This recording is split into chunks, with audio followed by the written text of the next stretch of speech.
Is Randy Orton saving wrestling, or is Pat McAfee ruining it? Next. I think literally everyone chimed in on McAfee's SmackDown appearance to help Randy Orton, so I guess that I better do that too and start the 10 count with topic number 1, Cody Rhodes. Just like everyone else, I too hated the insertion of Pat McAfee into Orton versus Rhodes. Every part of this was just bad. McAfee strolled in the ring and went right for the low blow kick in the pants. So guys, do we not remember that everyone hated when John Cena did the same thing over and over last year? Then when McAfee grabbed the mic, he just rambled on for way too long, which is something I totally expect McAfee to do.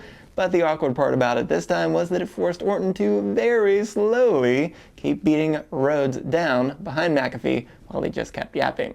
What he said was another problem. Calling the wrestling business and SmackDown itself terrible is just not how you get someone excited for a wrestling match. While we are tired of this Rhodes charade over the last several months, and that him getting the title back does represent everything we hate about WWE, you didn't have to say it aloud, you just had to have Orton win an awesome title match at Mania to give us what we want here.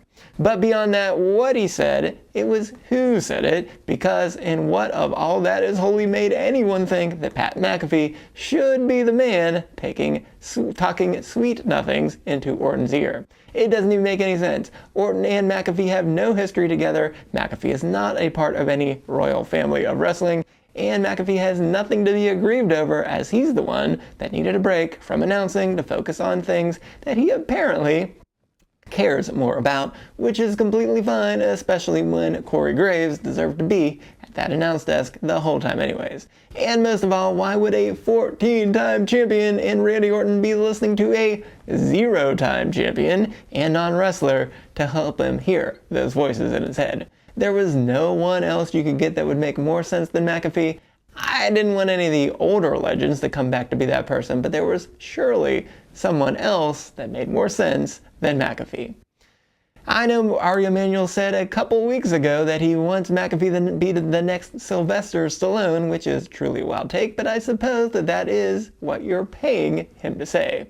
And this hurts me for saying that this was so bad, because I like McAfee as a Pittsburgh guy who just clearly went to the wrong college, and that he does a lot of great things, and I generally enjoy him on whatever platform he happens to be on, but this was just not it. But did Rhodes save the day later in the night when he apparently shot from the hip to call out McAfee and everyone that represents you? You know, if this wasn't supposed to happen, this really was an expert job by Rhodes. And the best part was not him asking TKO to fire him, it was him saying that this was simple. It's a wrestling match with the two best wrestlers, and that is all we ever wanted and needed here. Two guys with decades of history going at it to prove who is the best. And I don't know why this had to be so complicated, so while I know that a Rhodes turn would have been the best way for this match to go, in my head at least, well, we could have at least kept this simple and just had them two go at it and let the fans cheer whoever they wanted, just like Punk and Reigns. I do not love Orton turning, since we just had that with Cena last year, but at least Orton being a heel for most of his career makes this make a lot more sense. But a man being on the phone was unnecessary from the very first time we saw it, and now it's just a complete waste. Had there not been a reveal until the ending of WrestleMania, maybe that could have been alright, but to do it now is just awful timing, and to do it with McAfee is even worse. Maybe John Cena couldn't ruin wrestling, but maybe Ari Emanuel will. Topic number 2, lower the prices. But CM Punk wasn't about to miss his chance to take a shot at Pat McAfee and Ari Emanuel, saying that McAfee wrote a check that he can't cash and that he's got a receipt coming for him.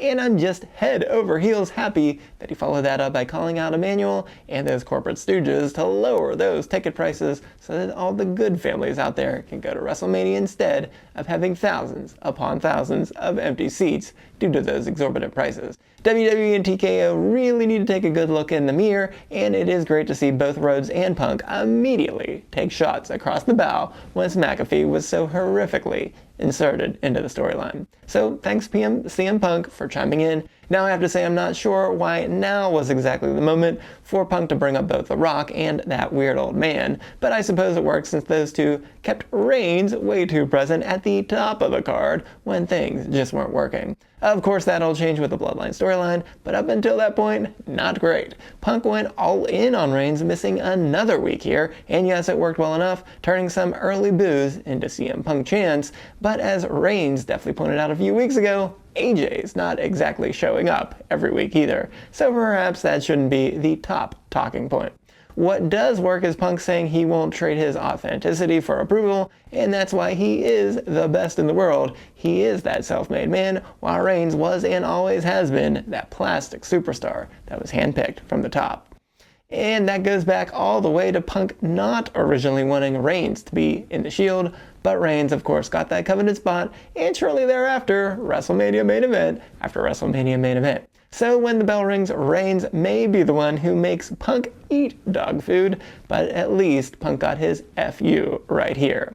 Topic number 3, no way Hayes, because, oh no, they gave us 99% of what we wanted, and then they pulled the rug out from under us. Seriously, what was that? No, of course we didn't think that Hayes was just going to win the title back, but everything was set up perfectly for Williams to interfere to make this a no contest and then turn it into a triple threat match at WrestleMania. Why would anyone not want a triple threat match? The only reason that I can think of is they want Williams to win a one-on-one match for his first title, which normally makes sense, especially since WWE almost never changes titles in triple threat matches on the main roster, but Hayes just has to be in this match at Mania. And the match we got was excellent here, as expected, as Hayes did an amazing job playing up yet another knee injury, with the only possible negative being that he's gone to that well a whole bunch of late. Perhaps that could be considered continuity though, instead of using it too much. The only move that wasn't quite on point was Hayes' splash off of the top rope, but even that worked as he re-aggravated the knee on the landing. Zayn winning by taking advantage of Hayes' discussion with the ref to immediately hit the haluva kick was smart to show Zayn is now willing to take advantage of the openings that had been costing him recently. But it just doesn't make sense, and it doesn't make up for the fact that Hayes is now out of the match. Topic number 4, Mysterio Healing. What a fun, hectic 6-man tag we got between Penta, Javon Evans, and Dragon Lee versus Los Americanos. The Americanos must have forgotten to load their mask on their back-to-back headbutts because the good guys quickly turned things around with a Styles Clash, a Mexican Destroyer on the apron, and an OG Cutter to finish off. But the real news was Rey Mysterio coming out after the match to announce his return in addition to that ladder match to make it a 6-pack.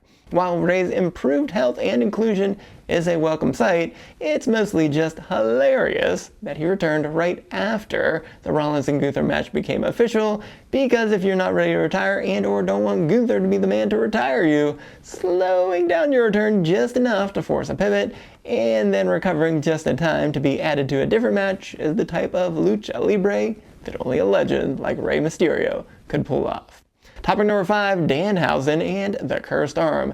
This was some silly fun, and I'm all for this. Everyone in the WWE Tag Team title match just seemed to be having a great time, and that's exactly what we need with so many other things going in the wrong direction. Of course, the big moment was Truth tagging in Danhausen when he wasn't a part of the match. Now that harkens back to Truth getting the tag from Dom in the 2024 Royal Rumble. The curse on the ref didn't really make sense, as The Miz is already cursed and having his life in shambles, so Danhausen attempting to re-curse him was pretty sloppy, but that really doesn't matter here because The Miz picking up the ref just in time to curse him instead, and then being unable to count to 3 due to that curse, following Miz's skull-crushing finale, is some wrestling comedy gold. I stand by Danhausen's terrible debut, but I'll admit he's had some funny moments, which is good because I said they need to let him cook for a little while, but I'm not sure how having him on each show every single week, if that's a good idea, and I'm not sure how long of a shelf life that has, as he does seem to be a bit of a one-trick pony, unlike R-Truth, who is a all-trick pony. But WWE Universe is on board right now, and guess what? So am I, so let's see how this plays out into WrestleMania, where I hope to see all 5 of these men get somewhere on WrestleMania Saturday or Sunday. The winner of the week is Uncle Howdy, and Howdy challenged Solo Sikoa for the lantern again, but got Tama Tonga instead. No bother, he got exactly what he wanted, a win, and more importantly, the lantern. There's not much to say about the match, as Howdy was looking to choke out Tama with the mandible claw, only for Sikoa to run out to distract Howdy, which worked, causing him to release and go after Sikoa and that lantern, with Sikoa nearly hitting him with it. But while this gave Tama the advantage he needed, Tama argued with Sikoa that he didn't need him there, which was clearly false, since he was about to go to sleep from that mandible claw. Regardless, his bickering did him in quickly with a Sister Abigail, and after the match, Tama grabbed the lantern from Sikoa and placed it down for Howdy to take. Disappointingly, this was a rather anticlimactic way to end the lantern saga, after the entire Wyatt Six couldn't get that lantern back on their own time and time again. Instead, they had it handed to them, but I guess it was at least after a win. So I guess the story somehow is shifting to be about the evolution of Tama Tonga, and I definitely can't say that I had that on my bingo list. The loser of the week is the Judgment Day, which might seem like a strange choice considering that Dom successfully blindsided Finn Balor, and then he and McDonough had an easy beatdown, ending in Dom sitting in a chair on top of Balor. And if that were it, sure, this would be a terrible pick. But that beatdown awoke something inside of Balor that's been gone for a very, very long time. And sure enough, the demon will indeed be back at WrestleMania, which they gave away by making a brand new match graphic with. Great job, yet again, WWE. But that's not all, because right after Raquel left the Judgment Day clubhouse to let Liv and Roxanne talk alone, which I have to say is a bit suspicious, because just before Roxanne could answer a question about Liv about her allegiance to Finn Balor, well, Stephanie Valquer appeared and pushed Liv into Roxanne, having them clang their heads off each other, and then Stephanie threw Liv face first into the TV for good measure, leaving that TV broken and leaving Liv with a huge lump on her forehead. I would not call that great. And stats of the week, I've talked plenty about LA Knight's yearly run at or near the top of the leaderboard in wins and matches the last 3 years, including last year, where his 24, 22, and 2 record in 48 televised matches was good for the most wins, the most losses, and the most televised matches. But now that Knight has finagled himself into a 6-man tag with the Usos against The Vision and I Show Speed, Knight can truly say that he'll be feuding with The Vision for almost 11 months by the time WrestleMania rolls around. Yes, that's right, that potentially fateful Money in the Bank ladder match on June 7th started innocently enough, but that kicked off The Vision coming to SmackDown for Knight to end up beating Bronson Reed by DQ on June 20th. That set up the infamous Seth Rollins fake injury on Saturday night's main event on July 12th. And after that, Knight moved over to Monday Night Raw, where he just keeps on fighting them time and time again, because starting with that ladder match, Knight has had 17 of his 29 total matches include at least one member of The Vision. So had he fought anyone else at WrestleMania, it just wouldn't have made sense. It is also worth noting that this was surprisingly Knight's first one-on-one match since December 8th, and that makes him 0-3 in one-on-one matches since his last win on December 1st. Well, I did not beat the 10 count yet again, because the only thing more guaranteed than Knight versus The Vision is me not beating the 10 count. Although we got that one more match at WrestleMania here on Raw, be sure to go right on over here and check out last week's video where I ranked all 12 of the other WrestleMania matches for how hype they are. So until next time, I am the SportsZu, and this has been Stop the 10 Count.